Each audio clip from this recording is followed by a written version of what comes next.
materi hari ini tentang makhluk hidup, klasifikasi makhluk hidup, dengan tujuan untuk kalian dapat membedakan makhluk hidup yang ada di dunia ini. Selanjutnya dapat membedakan jenis-jenisnya, entah itu dari protista, fungi, animalia, rantai, dan lain-lain. Nah, sebelum masuk dalam itu, apa sih klasifikasi organisme itu? Klasifikasi organisme adalah sebuah cara mengelompokkan makhluk hidup berdasarkan persamaan dan juga perbedaan mereka. Nah, dengan tujuan yang sudah Ibu jelaskan tadi, di sini untuk mempermudah dalam mempelajari dan memahami keberagaman makhluk hidup. Terus juga untuk mempermudah pengelolaan sumber daya alam dan konversinya. Lalu, mengapa sih klasifikasi organisme itu penting? Untuk mempelajari hubungan antar makhluk hidup dan memudahkan kita memahami interaksi dengan adanya keanekaragaman hayati. Contohnya, melihat sebuah perbedaan antara seekor burung dan seekor ikan. Nah, sebelumnya Ibu mau tanya, kenapa sih klasifikasi itu penting? Karena makhluk hidup memiliki karakteristik seperti bernafas, tumbuh, bergerak, bereproduksi, makan, berpasangan, dan melakukan metabolisme, sedangkan melati tidak memiliki kemampuan ini. Lalu, apa sih tujuan klasifikasi makhluk hidup itu?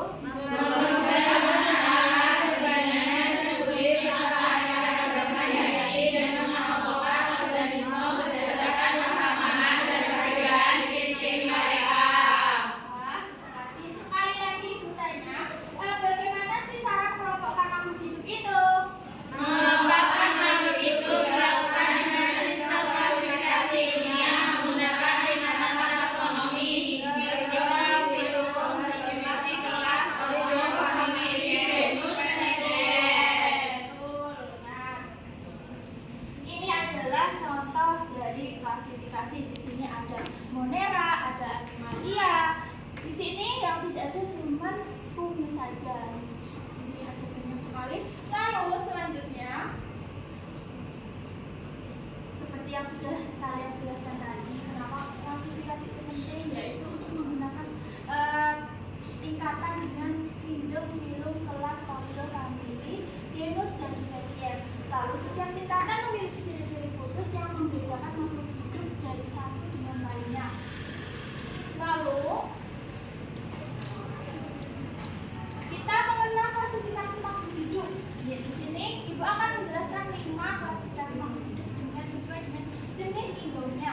Di antara lain yaitu yang pertama kingdom Animalia atau hewan, lalu kingdom Plantae tumbuhan, selanjutnya kingdom Monera seperti bakteri, lalu kingdom fungi yaitu jamur, dan kingdom Protista protozoa. Yang pertama, kingdom Animalia, hewan. Kingdom Animalia ini adalah kelompok makhluk hidup yang bisa bergerak dan hidup dengan makanan dari lingkungan sekitar. Lalu contohnya seperti kucing yang bisa berjalan dan bermain, berburu untuk mencari makanan. Yang selanjutnya yaitu kingdom Plantae, seperti tumbuhan. Kingdom Plantae itu adalah kelompok tumbuhan seperti pohon yang bisa membuat makanannya sendiri dengan cara melalui fotosintesis. Contohnya bunga matahari yang menghadap matahari dan memiliki kelopak kuning yang cerah. Lalu kita masuk dalam kingdom Monera, bakteri. Kingdom Monera itu apa sih? Kelompok makhluk hidup yang sangat kecil dan juga hanya terdiri dari satu sel tanpa sebuah inti sejati. Contohnya yaitu Lactobacillus, seperti bakteri yang mengubah susu menjadi yogurt. Lalu kingdom fungi. Fungi itu adalah jamur. Nah, ini adalah makhluk hidup yang tidak bisa membuat makanannya sendiri dan hidup dengan mengurai bahan yang sudah mati. Contohnya yaitu jamur kancing yang sering kita temui di pizza atau sup karena rasanya enak. Lalu yang terakhir yaitu kingdom Protista. Nah, protista itu adalah protozoa. Protozoa merupakan makhluk hidup bersel satu yang hidup di air, tanah, atau tempat yang lembab dan bisa bergerak untuk mencari makanan. Contohnya yaitu amoeba, makhluk kecil yang berubah bentuk tubuhnya untuk bergerak. Nah, di sini Ibu akan membagi kelompok untuk berdiskusi. Jelas dengan ide kelompoknya Ibu akan bagi menjadi 3. Ini kelompok pertama. Kelompok kedua dan Ibu beri waktu untuk kalian berdiskusi dengan teman kelompoknya.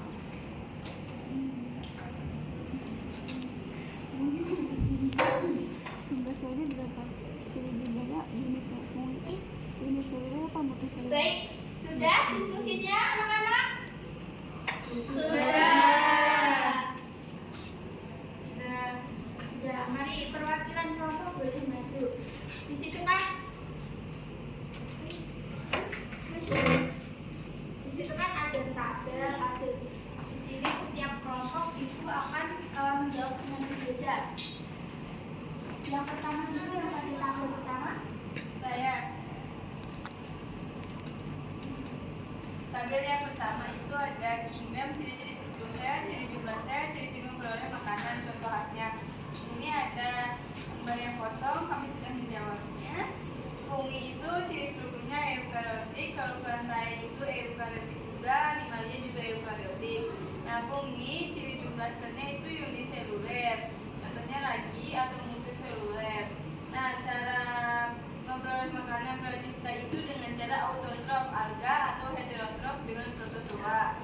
Lalu monera contoh khasnya bakteri.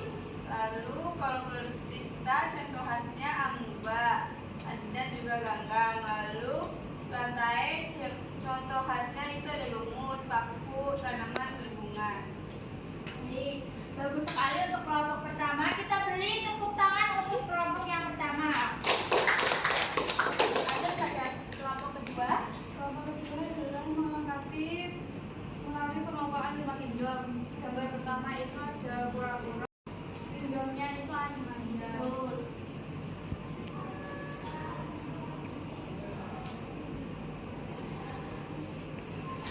Yang kedua itu ada gandeng hijau.